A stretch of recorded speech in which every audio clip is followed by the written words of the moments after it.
South Africa के खिलाफ जिस तरीके से हम पहला T20 मैच जीते थे, उसको देख करके हर कोई ये कह रहा था कि साउथ अफ्रीका की टीम इंडिया का मुकाबला ही नहीं कर सकती है। भाई साहब, एक तरफा मैच था, चाहे वो बैटिंग की बात करें या फिर बॉलिंग की। और पहले T20 मैच में हमने 100 रनों से साउथ अफ्रीका को इस कदर रौंदा था कि टीम इंडिया और साउथ अफ्रीका का कोई मुकाबला ही नहीं नजर आ रहा था। हर कोई टीम इंडिया की पूरी आप प्लेइंग 11 की अगर बात करेंगे या फिर स्क्वाड की बात करेंगे तो हर तरफ तारीफ हो रही थी कि इतनी भयंकर टीम को आखिर हरा कौन सकता है। लेकिन कहते हैं समय बदलते देर नहीं लगती, और समय कब बदल जाता है ये किसी को पता नहीं चलता है। ठीक कुछ ही दिनों के बाद दूसरा T20 में जिस तरीके से टीम इंडिया अपने घर में टॉस जीतने के बाद हारी है, टीम में बहुत सारी कमियां दिखनी शुरू हो गई हैं।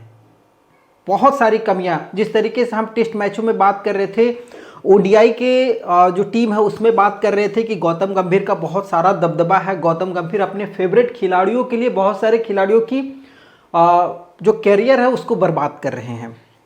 लेकिन अभी तक T20 में ये सब सारी चीज़ें नहीं बात की जा रही थी। लोग चलो ठीक है, T20 बेहतर टीम हमारी बहुत बेहतर परफॉर्मेंस कर रही है, लेकिन फिर अचानक आपको बहुत सारे बदलाव दिखे होंगे, जिसमें आपको रिंकू सिंह बाहर हो गया, नीतीश कुमार रेड्डी वो आपको T20 टीम से सीधे बाहर कर दिया गया है। तो ऐसे ऐसे खिलाड़ियों को बाहर करके कुछ फेवरेट खिलाड़ियों को जगह दी गई। एक वो टीम जो पूरी तरीके से सेटल्ड थी, जहां पर आपको संजू सैमसन ओपनिंग करता था अभिषेक शर्मा के साथ, और पूरी टीम बहुत बेहतर थी। आपको शिवम दुबे बहुत कम मैचों में दिखाई देता था, उसकी जगह पर रिंकू सिंह आपको हमेशा दिखाई देता था एज ए फिनिशर के तौर पर।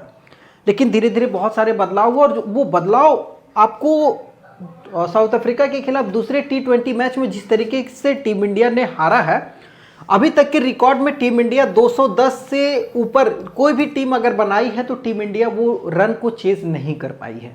और हम बातें करते हैं कि हमारी जो टीम है वो 250 तक का टारगेट अचीव कर सकती है, इस कदर हमने टीम बनाई है। कुछ जुनून है। अगर आप कोच की बात करेंगे, सिलेक्शन कमेटी की बात करेंगे, तो इसमें अगरकर और गंभीर को बराबर दोष देना बिल्कुल सही रहेगा।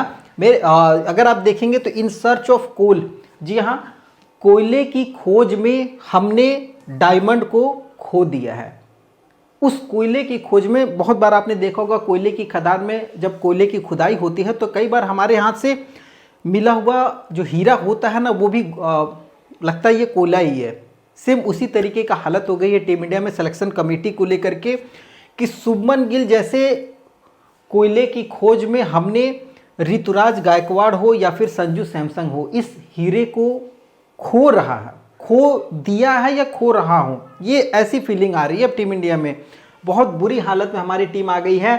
एक शुभमन गिल को BCCI का पोस्टर बॉय बनाने के चलते कई खिलाड़ियों के कैरियर को दांव पर लगाया गया, जिसमें आप यशस्वी जायसवाल की बात कर सकते हैं, ऋतुराज गायकवाड़ की बात कर सकते हैं, आप संजू सैमसन की बात कर सकते हैं। वो संजू सैमसन जो आपको लगातार 3 शतक बना करके दिया है, और वो आपके पीछे बैठ करके बल्लेबाजों की फेलियर को देख रहा है। कोच जिसका एग्रेशन एक अलग लेवल पर था दूसरे T20 मैच में, जिस तरीके से टीम इंडिया ने हारा है। खैर, बहुत सारे लोग कहेंगे यार गेंदबाजों ने बहुत ज़्यादा रन दिए।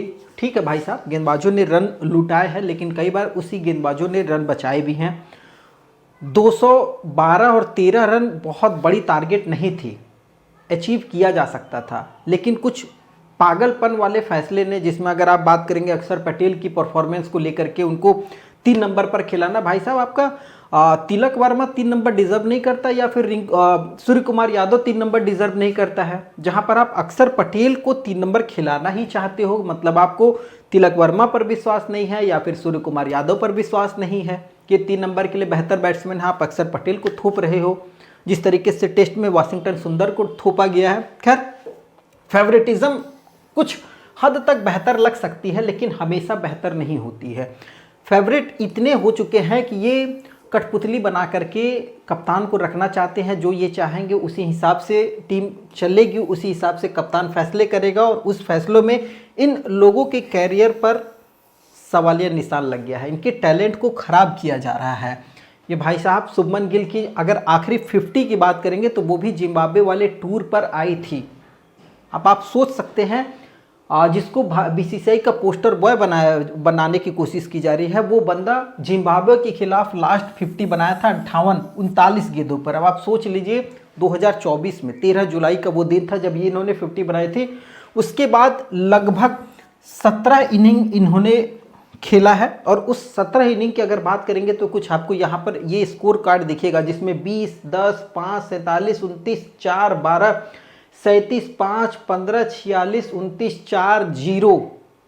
ये इनकी पिछली कुछ पारियों का रिकॉर्ड है जिसमें अभी तक एक भी अर्धशतक यहाँ पर शामिल नहीं है। 50 रनों की कोई पारी शामिल नहीं है, और इनको फ्यूचर का ओपनर, फ्यूचर का T20 कप्तान बनाने के लिए मौके पर मौके दिए जा रहे हैं। वो बल्लेबाज जो आपका बेहतर प्लेयर है, जो आपको बेहतर ओपनिंग करके देता था, उस बल्लेबाज को पूरी तरीके से बाहर किया गया, क्योंकि हमें शुभमन गिल को बीसीसीआई का पोस्टर बॉय बनाना है, हमें T20 का कप्तान बनाना है, और टैलेंट से हमें कोई मतलब नहीं है। टैलेंट की बात करेंगे तो सूर्य कुमार यादव की भी बात होनी चाहिए कि अगर ये कप्तान नहीं होते तो क्या ये टीम में होते, सवाल है। अगर ये कप्तान नहीं होते तो क्या ये टीम में होते। 17 इनिंग में इन्होंने अभी तक परफॉर्मेंस दिया और मात्र 201 रन। 17 इनिंग, तीसरे चौथे नंबर का वो बल्लेबाज जो खुद कप्तान है, और वो 17 इनिंग में मात्र 201 रन। 17 इनिंग में किस बल्लेबाज का 201 रन हो सकता है? जो छठे सातवें नंबर पर बल्लेबाजी करने आता है, जिसको कम गेंदें मिलती है खेलने के लिए, उसका आप तो समझ सकते हैं कि चलो वो भाई कम रन है। लेकिन अगर आपका तीसरे और चौथे नंबर का, खास करके तीसरे नंबर का कोई बल्लेबाज हो, वो बल्लेबाज आपका एवरेज मात्र 14 का हो, मतलब हर मैच में मिनिमम 14 रन इन्होंने ही बनाया है बस। अब आप सोच सकते हैं कि ये बंदा आपको टीम में बना हुआ है पिछले 17 इनिंग की परफॉर्मेंस पर। और स्ट्राइक रेट की तो खैर बात ही क्या करना है, 126 का स्ट्राइक रेट है।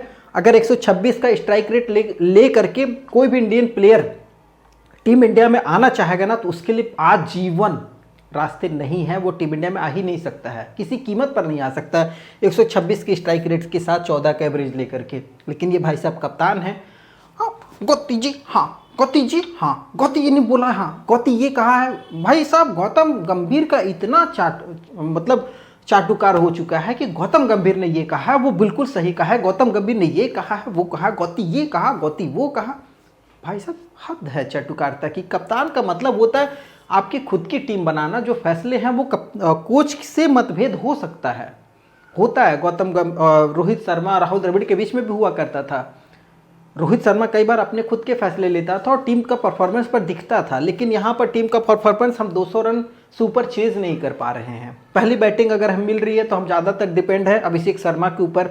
अभिषेक शर्मा अगर चला तो फिर तो ठीक है, ना चला तो फिर तो कहानी ख़त्म ही है। वो वाली हालत हो गई है हमारी।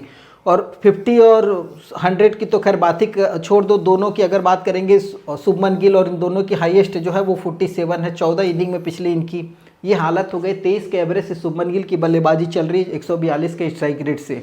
ओपनिंग है, बहुत तेज खेलने की कोशिश कर रहे हैं, अभिषेक शर्मा से बराबरी करने की कोशिश कर रहे हैं, लेकिन वो हो नहीं पा रहा है क्योंकि पीछे दबाव है। यशस्वी जायसवाल, आपका संजू सैमसंग, ऋतुराज गायकवाड़, इसके अलावा तो छोटा पटाखा तहलका मचाया हुआ है वैभव सूर्यवंशी, उसका भी दबाव अब आएगा कुछ दिनों के बाद, वो भी दिखाई देगा।